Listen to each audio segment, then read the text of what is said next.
പാകിസ്ഥാനെ സംബന്ധിച്ചോളം രണ്ടാമത്തെ ആക്രമണമാണ്. അതായത് 2.0 എന്ന് പറയാൻ പാകിസ്ഥാനെ സംബന്ധിച്ചോളം ആക്രമണം. അതേസമയം നമ്മുടെ സിന്ധൂർ നമ്മൾ 3.0 നമ്മൾ സുശക്തമായി കയറുന്നു.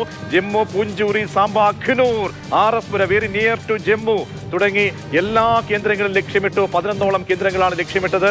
അതിൽ ഉറി, പൂഞ്ച്, ജമ്മു തുടങ്ങിയ പ്രദേശങ്ങളിൽ വെടിനിർത്തൽ കരാറാണ് പാകിസ്ഥാൻ ലംഘിച്ചിരിക്കുന്നത്.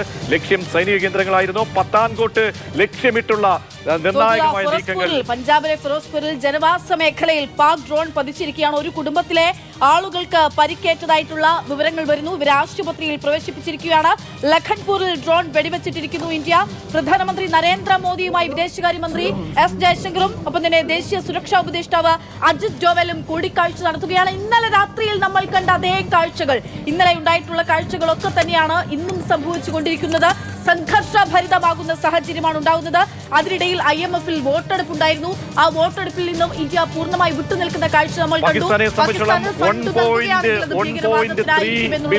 ബില്യൺ അമേരിക്കൻ ഡോളറാണ് ആവശ്യപ്പെട്ടിരിക്കുന്നത്. 1.3 ബില്യൺ അമേരിക്കൻ ഡോളർ ആവശ്യപ്പെട്ടുകൊണ്ട് പാകിസ്ഥാൻ ഇപ്പോൾ IMF-നെ തുടർച്ചയായി 25ാം തവണയാണ് ഇപ്പോൾ അപേക്ഷ വരുന്നത്. അപ്പോൾ ആ അപേക്ഷയിന്മേൽ ഇന്ത്യ എടുക്കുന്ന നിലപാട് ആ വോട്ടെടുപ്പിൽ നിന്ന് വിട്ടുനിൽക്കുന്നു. ഇന്ത്യ സുശക്തമായി തന്നെ നയതന്ത്ര തലത്തിൽ IMF സാമ്പത്തികമായി അരക്ഷിതമാകുന്ന പാകിസ്ഥാനെതിരെ പാകിസ്ഥാന്റെ ഏറ്റവും വലിയ അവസാനത്തെ ദയാഹർജി എന്ന് വേണം പറയാൻ IMF-ന് മുൻപാകെ. അപ്പോൾ അതുകൂടി തള്ളിക്കളയുന്ന രീതിയിൽ ഈ ഫണ്ടിങ് പോകുന്നത് തീവ്രവാദികൾക്കാണ് എന്ന സുശക്തമായിട്ടുള്ള നിലപാടാണ് ഇന്ത്യ എടുക്കുന്നത്. ഇത്തരത്തിലുള്ള ആക്രമണം നടത്താൻ മാത്രം എത്രമാത്രം കോടി രൂപ വേണ്ടിവരും എന്നുള്ളത് ഒരുപക്ഷെ നമുക്ക് ചിന്തിച്ചാൽ മതിയാകും.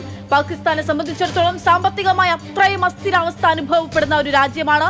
സാമ്പത്തികമായി ഞെരുക്കം അനുഭവപ്പെടുന്ന, രാഷ്ട്രീയമായി മറ്റു തരത്തിലുള്ള പ്രതിസന്ധികൾ നേരിടുന്ന ഒരു രാജ്യമാണ്. ആ രാജ്യത്തിലാണ് ഇന്നിപ്പോൾ IMF-ൽ പണം വേണമെന്നുള്ള ആവശ്യം ഉന്നയിക്കുന്നത്. പക്ഷെ ആ പണം നൽകിയാൽ അത് ഭീകരവാദ പ്രവർത്തനങ്ങൾക്കായി ഉപയോഗിക്കുമെന്നുള്ള നിലപാട് ഇന്ത്യ അറിയിച്ചുകൊണ്ട് ഇന്ത്യ വോട്ടെടുപ്പിൽ നിന്ന് വിട്ടുനിൽക്കുന്നു. അത് രേഖപ്പെടുത്തുകയും ചെയ്തിട്ടുണ്ട് IMF.